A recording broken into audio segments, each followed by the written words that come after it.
Nagulat rin ako. I think I'm not in line with the PBA news of the free agency as much, so I usually just hear the news as you guys hear it. Yeah. But adding Jericho Cruz to a stacked San Miguel team, giving that veteran presence, another ball handler, primary playmaker, just someone who can lead the team, it boosts San Miguel's team really. Yeah, you know, the San Miguel Beermen have obviously already have a stacked lineup and have a really, you look up and down yung roster nila eh. They have difference makers in almost every level. When you look at Jericho Cruz going into this, just how much tougher does it make to beat a San Miguel team that's loaded from almost positions 1 to 12?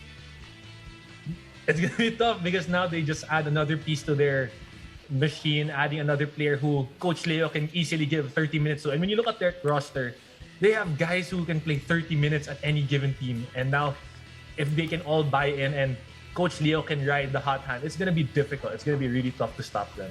Alam mo, since we're already on the topic of the San Miguel Beermen, I want to ask you about Shabazz Mohammed. Siyempre, he made a big debut. Unfortunately, not a win in his debut.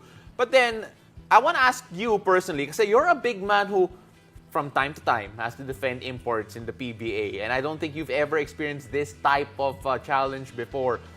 Your thoughts on the potential of a potential matchup within you and Shabazz Mohammed, and of course, yung experience mo so far defending some of the imports in the PBA?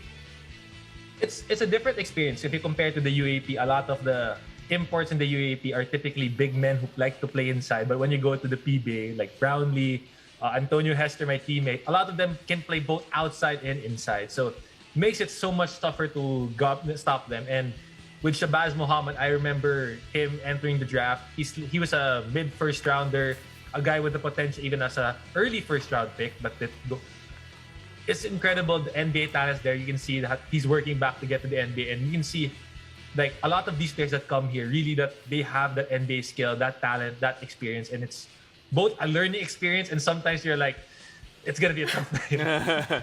Now, on a personal level, Isaac, meron ka bang memorable moments against the PBA big men or the imports or maybe even in practice with your teammates? Ooh, I almost got dunked on by a Shaolu against Alaska and probably going up against Antonio Hester in practice because he can both back me down and shoot the outside J.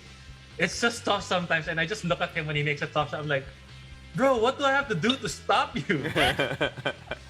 You know, it's always easier said than done, and it's such a tough situation, especially with all of the talented imports coming in. Of course, some of the other big men in the league as well. Pero syempre, the PBA, you've already had a bit of an experience playing against a Ginebra crowd.